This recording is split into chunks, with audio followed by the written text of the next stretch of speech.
Assalamualaikum anak-anak, gimana kabarnya? Hari ini ketemu Bu Irma di pembelajaran e-learning materi statistika. Coba kalian perhatikan di video animasi buton Ibu selanjutnya. Terima kasih. Halo, apa kabar anak-anak? Tujuan dan manfaat pembelajaran. Yang pertama, peserta didik dapat memahami pengertian statistika serta macam-macam penyajian data. Kedua, peserta didik dapat menerapkan statistika dalam kehidupan sehari-hari. Pengertian statistika: ilmu yang mempelajari bagaimana cara mengumpulkan data, mengolah data, menyajikan data, dan menganalisis data, serta menarik kesimpulan dari data yang diperoleh. Mengenal data. Kata data berasal dari bahasa Inggris yang bersifat majmuk. Datum adalah keterangan atau informasi yang diperoleh dari suatu objek atau kejadian atau narasumber. Sedangkan data adalah kumpulan dari datum.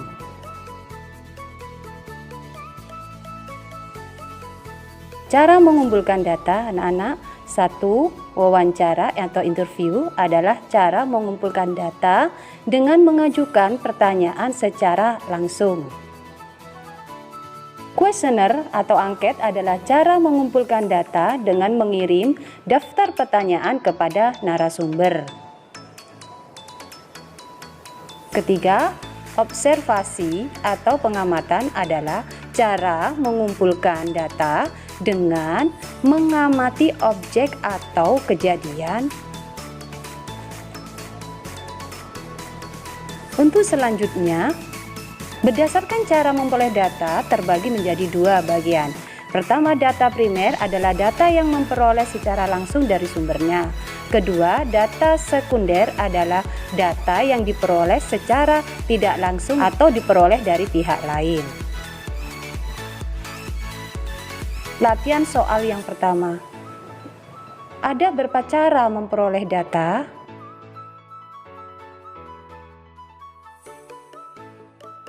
Cara memperoleh data ada dua.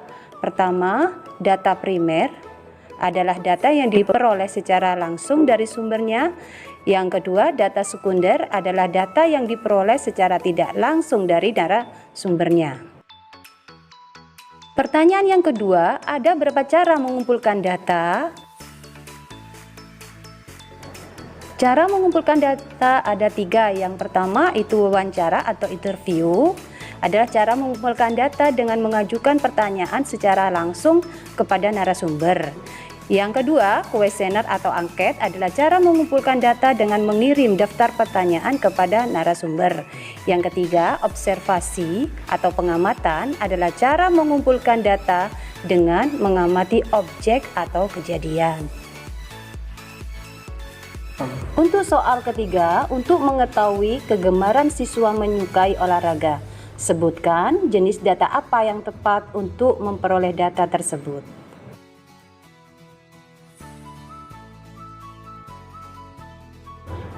Cara memperoleh data tersebut menggunakan data primer dan cara mengumpulkan data tersebut menggunakan angket atau kuesioner. Untuk soal keempat, untuk mengetahui siswa yang mengikuti lomba Olimpiade se-Kabupaten Bangkalan, jelaskan data apa yang tepat untuk memperoleh data tersebut. Cara memperoleh data tersebut menggunakan data sekunder dan cara mengumpulkan data dengan menggunakan observasi. Penyajian data. Agar mempunyai makna, data harus diolah dan disajikan dalam berbagai penyajian. Secara umum, penyajian data yang digunakan yaitu tabel atau daftar dan grafik atau diagram.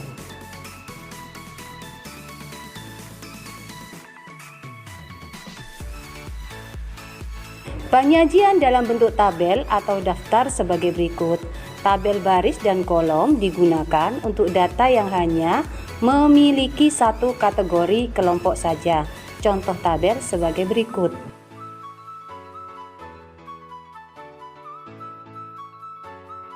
Yang kedua, tabel kontingensi digunakan untuk data yang memiliki lebih dari satu kategori.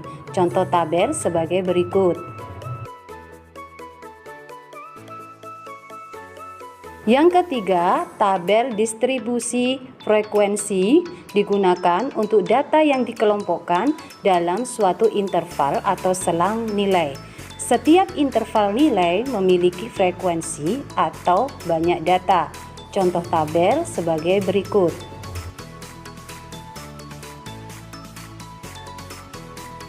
Latihan soal kedua. Diketahui data ukuran sepatu siswa kelas 7 SMP Negeri 1 Surabaya adalah sebagai berikut.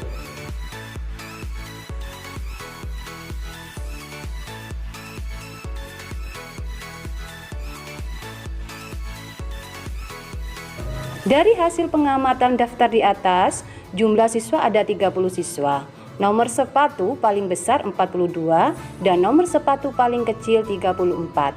Kemudian, agar mudah dihitung dulu berapa banyak siswa pada masing-masing ukuran sepatu sehingga diperoleh tabel sebagai berikut. Tabel ukuran sepatu siswa kelas 7 SMPN 1 Surabaya.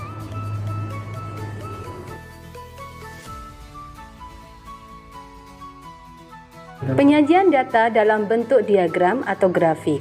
Diagram batang. Diagram batang biasanya digunakan untuk menggambarkan perkembangan nilai suatu objek dalam kurun waktu tertentu dan perbandingan besaran suatu data yang dilihat dari diagram berupa persegi atau persegi panjang.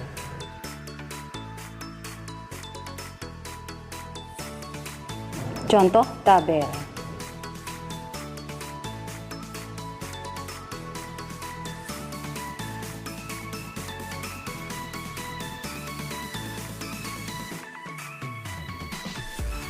Berdasarkan tabel tersebut, dapat dibuat diagram batang sebagai berikut.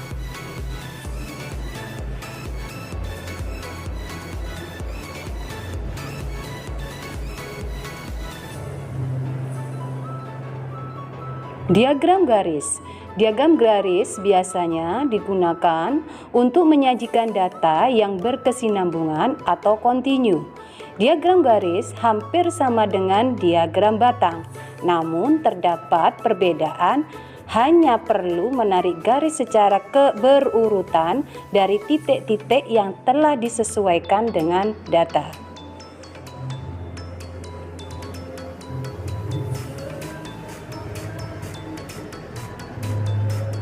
Contoh tabel.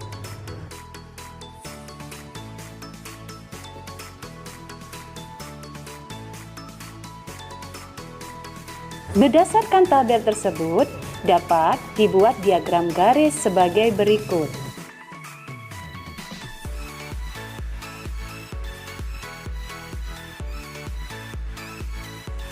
Diagram lingkaran.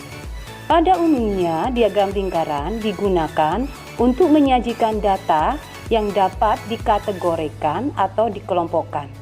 Data digambarkan dalam bentuk lingkaran yang terbagi menjadi beberapa juring. Juring-juring tersebut dapat dinyatakan dengan persen atau derajat.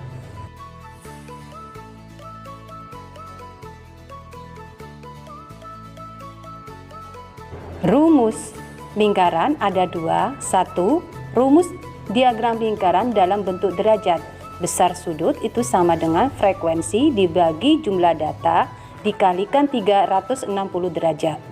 Rumus kedua, rumus lingkaran, rumus diagram lingkaran dalam bentuk persen. Besar persentase itu sama dengan frekuensi dibagi jumlah data dikalikan 100%. Contoh tabel.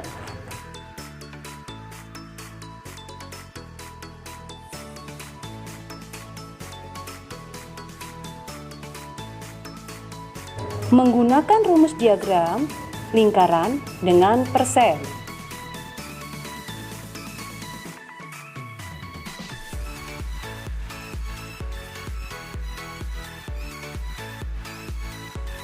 Menggunakan rumus diagram lingkaran dalam bentuk derajat.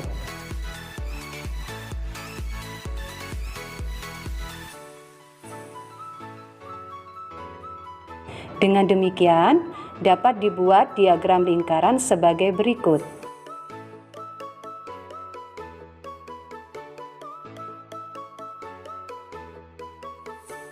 Latihan soal 3, diketahui suatu data ulangan matematika siswa kelas 7A SMP Sejahtera di Surabaya dengan nilai sebagai berikut. Kemudian, buatkan tabelnya, buatkan diagram batangnya, buatkan diagram garisnya, serta buatkan diagram lingkarannya.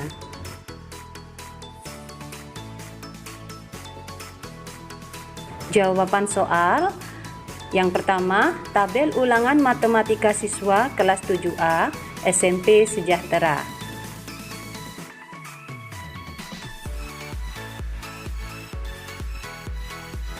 Jawaban B, diagram batang ulangan matematika siswa SMP Sejahtera.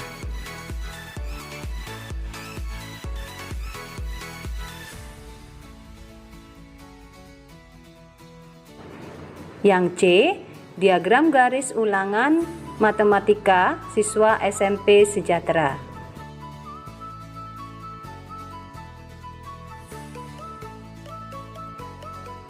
Diagram lingkarannya sebagai berikut.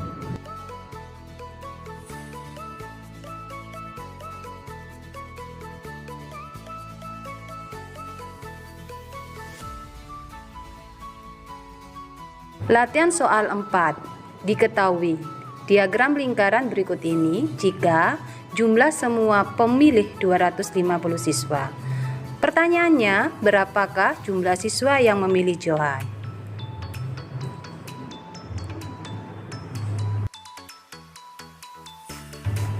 Dijawab, Johan itu sama dengan 14%. Jadi, jumlah siswa yang memilih Johan itu sama dengan 14% kalikan jumlah semua pemilih 250 siswa. 14% itu sama dengan 14/100 kalikan 250. Itu hasilnya ketemu 35 siswa. Jadi, jumlah siswa yang memilih Johan adalah 35 siswa. Latihan soal 5. Diketahui diagram lingkaran di bawah ini yang menyukai semua bidang studi sebanyak 72 siswa. Ditanya, berapakah banyak siswa yang menyukai matematika? Jawab, langkah pertama, EPS sama dengan 120 derajat, IPA sama dengan 30 derajat, Bahasa Inggris sama dengan 60 derajat. Kemudian matematika, berapakah derajatnya? Langkah kedua, mencari besar sudut matematika dahulu. Besar sudut matematika itu sama dengan 360 derajat dikurangi 120 derajat ditambah 30 derajat ditambah 60 derajat. Sama dengan 360 derajat dikurangi 210 derajat. Hasilnya 150 derajat. Jadi, besar sudut matematika adalah 150 derajat. Untuk langkah ketiga, menghitung banyaknya siswa yang menyukai matematika itu sama dengan besar sudut matematika tadi 150 derajat dibagi dengan 360 derajat dikalikan 72 derajat sama dengan 150 derajat dibagi 5, ketemu sama dengan 30 siswa. Jadi jumlah siswa yang menyukai matematika adalah 30 siswa. Anak-anak, kalian sudah belajar materi statistika Ibu. Ibu di sini ingin menegaskan kesimpulan yang pertama, kalian dapat memahami apa itu data, kalian dapat tahu gimana cara mengumpulkan data, kalian dapat memperoleh data, dan yang terakhir kalian dapat menyajikan data dalam bentuk tabel, dalam bentuk grafik. Demikian pembelajaran hari ini. Assalamualaikum, terima kasih.